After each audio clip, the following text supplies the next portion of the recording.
네, 정치권 동향을 대기자의 시선으로 짚어보는 목요 정치클럽 기자 대기자 시간입니다.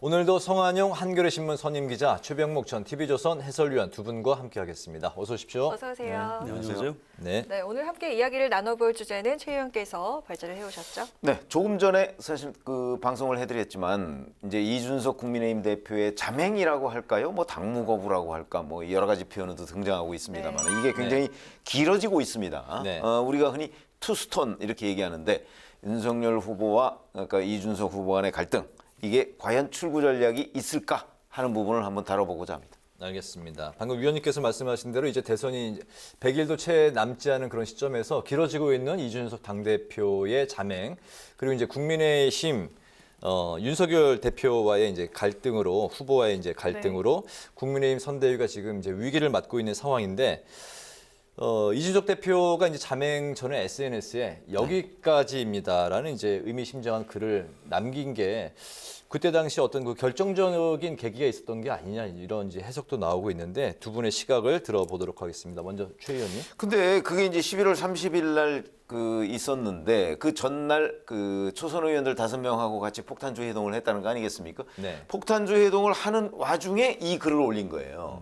그런데 그 이제 같이 폭탄주 회동을 했던 그 초선 의원들한테 물어보면 네. 분위기가 아주 좋았다는 거 아닙니까? 그때는 뭐 김종인 전 위원장이나 또는 뭐 다른 어떤 스트레스 뭐 이런 부분에 관해서 얘기한 게 없었다는 거예요. 네. 그러니까 약간은 좀 돌발 행동처럼 보여요. 그래서 지금 말씀하신 대로 그 결정적인 계기는 적어도 그날은 없었다는 거예요. 그러면 이제 우리가 해석하는 거는 그러면 그날 하루 어떤 특정한 사건보다는 누적된 결과일 것이다. 그 누적된 결과라는 거는 이제 최근에 있었던 일은 뭐 세종행을 하는데 본인하고 그 스케줄 협의가 전혀 없었다는 부분. 그다음에 본인이 공개적으로 반대했던 이수정 교수를 뭐 영입을 밀어붙였다는 부분. 네. 뭐 이런 것들을 이제 꼽을 수가 있겠고, 좀 더 길게 가면 과거부터 이제 패싱 관련해서 여러 얘기들이 있었지 않습니까? 네. 그리고 조금 전에 보면 뭐 기자들하고 만났더군요. 이제 이준석 대표가 만나서 뭐 본인이 이렇게 자명을 하니까 뭐 일부 윤석열 후보가 있는 그 선대위에서 어떤 한 사람이 뭐 이게 결국은 홍보비를 떼먹으려고 하는 뭐 그런 그 행위다. 뭐 이렇게 얘기를 했는데 이게 도대체 이런 모욕이 말이 되느냐. 그 사람을 징계하라 이렇게 요구를 했더라고요. 네. 아마 그런 것들이 종합적으로 연관이 돼 있지 않나 이렇게 생각합니다. 네. 일단 이게 자맹은 아닌 것 같아요. 기자들 만났으니까 자맹은 아니죠. 그리고 당무 거부도 아니라고 했습니다. 본인이 나는 당무를 거부한 적이 없다. 내가 지금 맡고 있는 당무가 뭐 별로 없다. 이미 김병준 선대위 체제로 가고 있고 사무총장이 나한테 뭐 별로 뭐 업무 협의한 것도 없다. 이런 설명을 하고 있습니다. 그냥 갈등이라고 봐야 될 것 같아요. 네. 최 의원께서 쭉 설명하신 그 누적 효과라고 저도 보고요. 저는 좀 약간 근본적인 배경 중에 하나로 김종인 전 위원장과 이준석 대표, 그다음에 윤석열 후보와 윤석열 후보를 둘러싸고 있는 권성동 의원하고 장제원 의원, 이 두 그룹의 어떤 그 일종의 권력 투쟁이라고 봅니다. 이게 대선을 앞두고 이제 왜 이러는지 이해하기 좀 어려우실 수가 있는데, 사실은 이 정치 안에서 약간의 어떤 권력 투쟁은 기본적인 속성이기도 해요. 누가 주도권을 갖느냐. 네. 대선에서 이기고 나면 거의 뭐 절대 권력을 갖는 거니까 그때 좀 많은 권력을 차지하기 위해서 지금부터 좀 싸움을 벌이는 이제 그런 측면이 있는 거고요.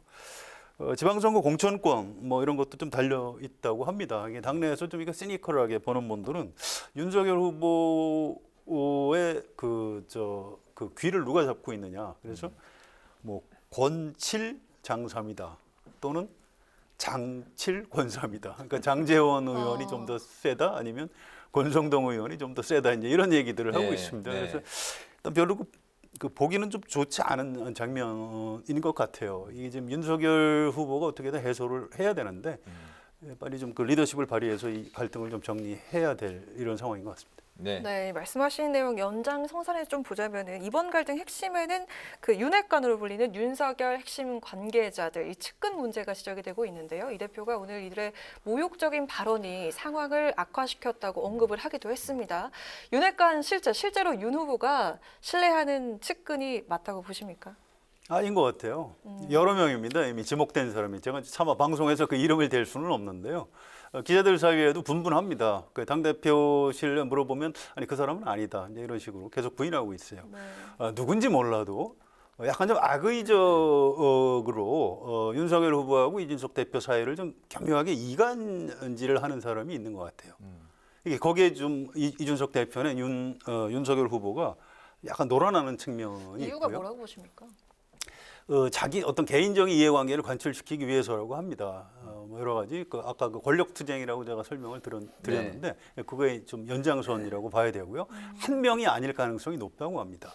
또 이준석 대표를 좀 싫어하는 사람이 기자들한테 이건 사실 윤석열 후보의 뜻이다 하면서 좀 이제 과장해서 하는 얘기 이런 것들인 걸로 추정이 됩니다. 김재원 최고위원은 이건 뭐 기자가 좀 장문을 한 것 같다 이런 얘기를 하셨던데 그렇지는 않습니다. 이제 기자들의 속성상 없는 사실을 만들어 쓰지는 못해요.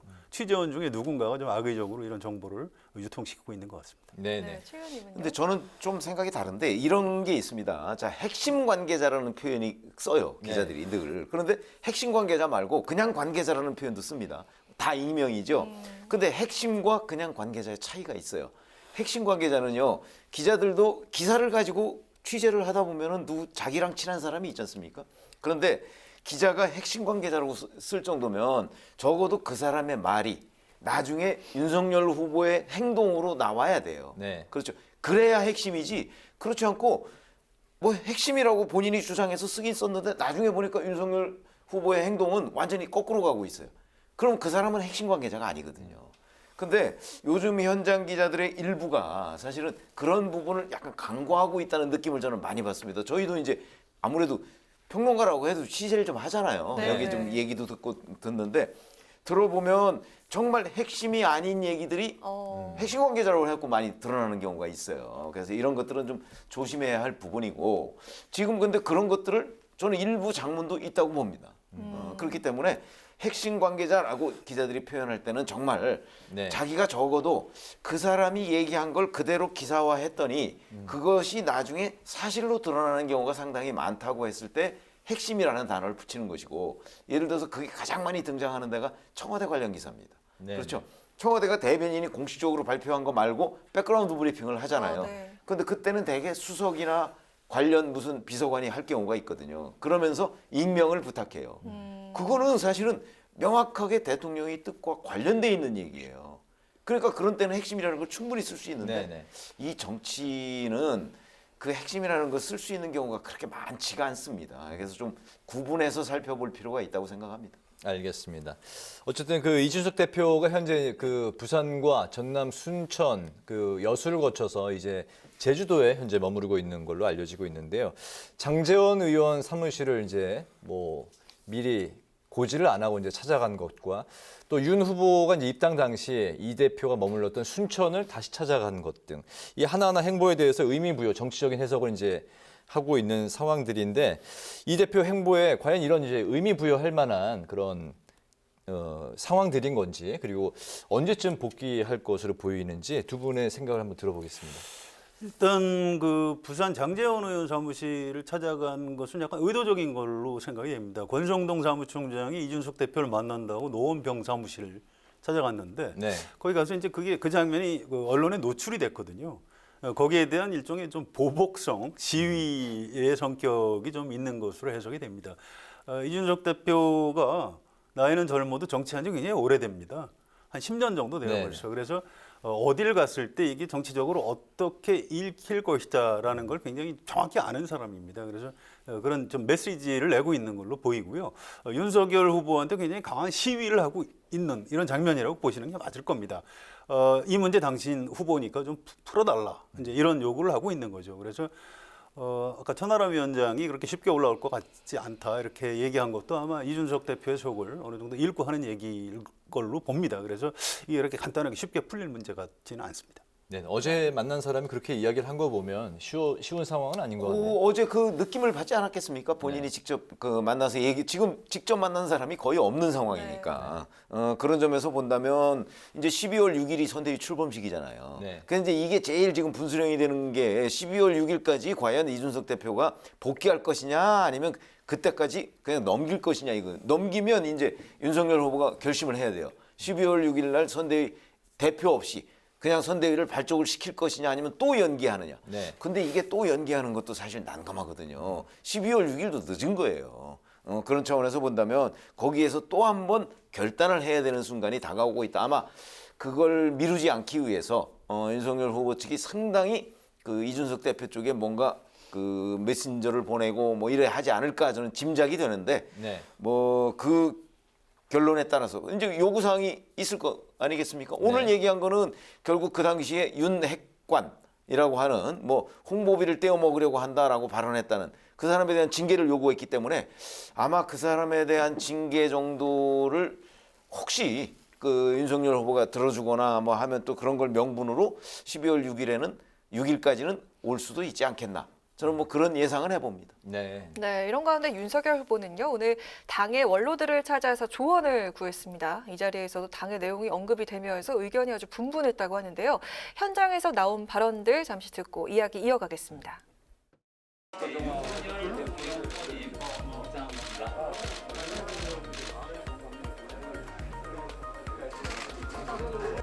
진즉에 우리 고모님들 모시고 좀 좋은 말씀도 듣는 이런 자리를 마련했어야 되는데 많이 늦었습니다. 연전 연패의 위축된 마음에서 좀 벗어나서 확실하게 저희가 승리를 해서 다시 한번 책임 있는 국정 수행을 할 수 있도록 많은 지도와 판단을 부탁드리겠습니다. 김종인 씨하고 이준석 대표하고 두 사람 때문에 우리 당이 여러 가지로 지금 좀 상처를 입고 있다고 생각을 합니다. 아무리 좀 불쾌하고 불편하더라도 꾹 참고 당장 오늘 밤이라도 이준석 대표가 뭐 묻고 있다는 어디 경상도 바닷가 찾아가서 손잡고 같이 하자. 그래가지고 서울로 끌고 올라오면 아마 내일부터 분위기가 달라질 겁니다. 요즘 터져와 상처를 입고 있다고. 네. 이 내용 해법을 놓고 이제 원로들의 의견도 갈리는 모습인데 일단 그 윤석열 후보는 관망하는 이제 분위기 같습니다. 이 대표가 충전을 위해서 재충전을 위해서 이제 지방에 간 거다. 그리고 무리하게 연락하지 않겠다는 입장인데 앞으로도 이제 계속해서 기다릴 것인지 아니면은 예전에 그 YS가 박태준 씨를 찾아 지방까지 직접 가서 찾아 나섰던 것처럼 이 대표를 극적으로 또 찾아서 설득을 할 것인지 두 분은 어떻게 생각하십니까? 그렇죠. 그때 YS가 박태준 그 최고위원을 찾아간 게 광양이죠. 네. 광양까지 직접 내려갔습니다. 근데 우리가 이런 걸 생각하셔야 돼요. 이 언론에 발표된 거는 그런 장면들이지만 사실은 그 배경을 보면 박태준 최고위원 측하고 굉장히 많은 그 소통을 합니다. 그래서 예를 들어서 만약에 대표 최고위원이 참 찾아갔는데 자리를 피해버리면 네. 대표 최고위원의 그 면이 말이 안 되잖아요. 그러니까 사전에 어디 있는지 파악도 하고 그다음에 파악했을 때 만약에 다른 곳으로 옮길 가능성이 있으면 갑작스럽게 뭐 찾아간다든가 뭐 이런 결국은 네. 참모들이 그 장면을 만드는 겁니다. 그래서 보면 이번에도 제가 보기에는 아마 이준석 대표와 만나는 장면 같은 것이 윤석열 후보가 노력을 안 하는 건 아닐 것이라고 봅니다. 네. 제가 참모래도 그건 당연히 노력을 하게 되죠. 그런데 이게 뭐 동태 파악이 잘 안 된다. 뭐 이럴 경우에는 무턱대고 찾아갈 수가 없는 거 아닙니까? 그래서 아마 그런 노력들이 지금 이 순간에도 계속해서 있지 않을까. 그리고서 어떻게 이준석 대표를 복귀시킬 수 있는 방안, 아까 그 요구한 사항 같은 거, 네. 그런 것들이 뭐 추가로 뭐가 있는지, 혹시 그걸 충족시켜 줄 수 있는지, 아마 그런 노력들이 참모들 간에는 있을 텐데, 만약에 그게 정말 없다면, 그러면 이제 이준석 대표의 태업이 정말 굉장히 오래 갈 수도 있겠다. 이렇게 생각을 합니다. 네. 윤석열 후보하고요, 권성동 사무총장, 또 장제원 의원 이런 분들이 조금 더 긴장을 해야 될 것 같아요. 이게 사실은 굉장히 심각한 사태입니다. 이게 길어지면 누가 가장 손해일까요? 윤석열 후보가 가장 손해인 겁니다. 당장 여론조사에서 지금 지지도가 흔들리고 있거든요. 그래서 네. 이게 아까도 말씀드렸지만 정치는 이준석 대표가 훨씬 좀 고수예요. 그래서 이게 지금 엄청난 항의 시위를 하고 있는 겁니다. 이 얘기를 들어주는 게 옳은 겁니다. 이게 검찰총장 리더십하고요, 대선 후보나 정당 대표 리더십하고는 굉장히 많이 다릅니다. 검찰총장은 검사들을 이렇게 야단을 치면 되는 거예요. 결정을 해주고 정당 대표 자기 마음대로 국회의원 한 사람도 제대로 그 좌지우지할 수가 없는 게 정치의 영역입니다. 그래서 네. 이 부분은 윤석열 후보하고 주변의 그 권성동 총장 이런 분들이 좀 더 이렇게 통 크게 과감하게 좀 이렇게 움직여서 이준석 대표 마음을 되돌려야 할 것으로 그렇게 생각이 됩니다. 네, 그 성 기자께서도 방금 이제 말씀하셨는데 이준석 대표가 정치 영역에서는 윤석열 후보를 이제 본인보다 하수로 생각한다. 비슷한 이야기를 이제 홍준표 의원이 이야기를 했습니다. 이준석은 윤석열을 정치 미수가, 윤석열은 이준석을 어린애로 보기 때문에 서로 충돌할 수밖에 없다 이렇게 진단을 했는데 때마침 오늘 저녁에 윤석열, 홍준표 두 사람의 이제 만찬 회동 소식이 이제 전해졌습니다. 이 자리에서 어떤 이야기가 오고 갈 것인지 윤 대표와 이 대표 간의 그런 갈등에 대한 해법도 좀 조언을 할 것인지 뭐 어떤 이야기들이 나올까요? 어떻게 보십니까? 근데 제가 보기에는 사실 홍준표 의원이 그에 대한 조언을 하는 것 뭐 별로 그렇게 크게 도움은 안 될 거예요. 네. 그렇게 보고요. 물론 이준석 대표가 윤석열 후보에 대해서 뭐 정치 미숙하다 아마 그렇게 볼 가능성은 꽤 높습니다. 그러나 문제는 어디 있냐면 윤석열 후보가 지금 결정하고 판단하는 것이 혼자 하는 게 아니에요. 그 주변 참모들이 있고 그 주변 참모들은 다 그래도 뭐 몇 선씩 되는 사람들 아니겠습니까? 네. 그러다 보니까 이게 윤석열 후보가 여전한 어떤 정치 미숙 상태에서 지금 행동을 하고 있다. 이렇게 본다면 그것도 착각이죠. 그렇게 안 하거든요. 네. 그러니까 상당한 정도의 참모들의 도움을 받아서 지금 윤석열 후보가 행동을 하는 거라고요. 근데 윤석열 후보가 여기서 이준석 대표한테 손을 안 내민다고 만약 했을 경우에는 주변 참모들이 이준석 대표를 그렇게 보고 있다는 것이 입증이 되는 대목이에요. 그렇기 때문에 이준석 대표로서도 여기서 참 경솔하게 행동을 하면 안 되는 거예요. 그냥 정치 미숙아가 나한테 이렇게 하는 것이지 이러면 내가 뭐 이길 수 있어. 그건 아니라는 점이죠. 그러니까 네. 서로 이게 많은 계산을 하고 있다는 점. 저는 그 가운데 해법을 찾아야 된다. 이렇게 생각합니다. 네. 참 신기한 일이죠. 국민의힘 대선 후보는 윤석열 후보가 됐는데 정치 뉴스의 주인공이 윤석열 후보가 아니죠. 지금 이준석 대표하고 홍준표 경선 후보가 더 막 각광을 받고 있습니다. 이 정치적인 주도권을 좀 뺏기고 있는 거죠. 그런 부분에서 이제 윤석열 후보나 그 주위에 좀 조언을 해주는 분들이 네. 좀 주도권을 좀 뺏기고 있는 측면이 있어요. 아무튼 이 문제는 그 시간을 좀 질질 끌 일은 아니고 신속히 좀 정리를 했으면 좋겠습니다. 네. 네, 다음 질문 여론조사 관련 질문인데요. 아까 송 기자님께서 언급을 해주셔서 최 의원님께 여쭙도록 하겠습니다. 눈에 띄는 대목, 아까 말씀하신 대로 이재명 후보가 윤석열 후보를 여론조사에서 어제 역전하기도 했다는 결과가 나왔는데요. 40대 압도적인 지지를 받고 또 2030 지지율도 많이 올랐습니다. 근데 대선이 100일도 남지 않은 상황에서 이렇게 내분이 계속 이어지게 되면은 지지율에 큰 영향을 미치지 않을까요? 어떻게 보십니까? 근데 뭐 역전했다는 거는 어제 여러 여론조사 결과가 나온 중에 네. 뭐 한 군데입니다. 네네. 그렇죠? 그러니까 뭐 조사는 이제 전체적으로 흐름 같은 게 중요하죠. 근데 이제 이런 건 있어요. 분명하게 이준석 대표와의 갈등이 11월 30일부터 시작이 됐잖아요. 오늘이 이제 2일인데 그러면 며칠간 있는데 이 즈음에 조사한 결과를 보면 이제 이준석 대표와의 갈등이 좀 반영되는 듯한 그 흐름은 있어요. 그러면 이제 지금 말씀하신 대로 바로 이런 현상이 며칠 더 간다. 그렇게 되면 당연히 역전되지 않겠습니까? 왜냐하면 이게 뭐 이준석 대표의 영향력이 굉장히 크다 이런 차원의 문제가 아니고 네.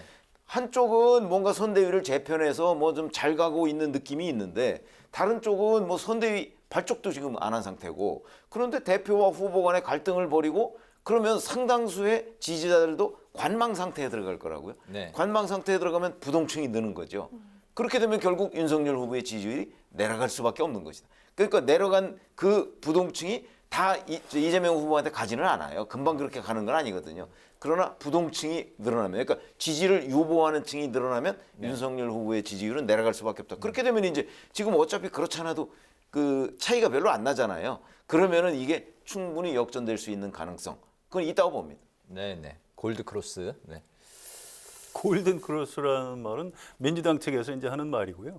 그렇게 쉽게 되지는 않을 겁니다. 이게 워낙 그렇습니까? 지형 자체가 지금 전국 개최 여론이 높은 상태이기 때문에 또 민주당 입장에서 이제 물론 이제 국민의힘에서 뭘 좀 잘못하니까 우리는 이 기회에 좀 잘 해보자 뭐 이런 노력은 하고 있는 것 같은데요. 네. 또 이재명 후보가 선출직을 해봤기 때문에 정치에 대한 감각은 윤석열 후보보다 훨씬 좋습니다. 그래서 탄력을 좀 받을 가능성은 있는데 아직 멀었어요, 대선. 지금 한 90일 정도 남았습니다. 네. 그래서 뭐 100일 전 민심이 안 바뀐다. 그렇지 않습니다. 지금 인터넷 혁명, 모바일 혁명 때문에 한 달 전에 여론 형성이 어떻게 되느냐가 아마 결정적일 걸로 봅니다. 그래서 연말 연초, 내년 설 연휴 즈음에나 가야 내년 대선의 향방을 좀 예측할 수 있을 것 같습니다. 알겠습니다. 자중질환에 빠진 국민의힘 상황이 민주당에는 이제 당연히 또 호재로 작용을 하는 것 같은데 윤 후보를 지지했던 20대 28명 어제 민주당 선대위에 이제 합류를 했고 또 국민의힘에 이제 합류할 것으로 알려졌던 MBC 출신의 김영희 전 부사장도 오늘 민주당 영입 인사에 이제 이름을 올렸습니다. 거기에 이제 박용진 의원의 출판 기념회에 김종인 전 비대위원장이 또 참석을 했고 어쨌든 민주당 측과 점점 스킨십을 늘려가는 것 같은 그런 게 이제 모습들이 언론에 나오고 있습니다. 이 부분에 대해서 두 분의 또 생각을 들어볼까요? 짧게 말씀드리면은요 이런 겁니다. 이제 아주 그 작은 득점, 그 소확행 이런 식으로 이제 그 살라미 전술이라고 하죠. 그런 식으로 이제 득점을 좀 올리고 있는데 뭐 그렇다고 결정적으로 이재명 후보나 민주당이 잘하는 게 있지는 않습니다. 그래서 선거 지형 자체가 워낙 야당이 유리하고 이제 물론 후보 변수는 여당이 좀 유리할 수도 있습니다. 그래서 지금부터 갈 길이 멀다 이렇게 말씀드립니다. 아직 갈 길이 멀다. 네. 글쎄 뭐 제가 보기에도 이 표가 그냥 몇 표 정도 움직이는 거 뭐 이런 거 가지고서 흐름을 좌우할 수 있는 건 아니거든요. 네. 그러니까 무더기로 어떤 집단 같은 게 움직이는 장면 이런 것들이 굉장히 중요하거든요.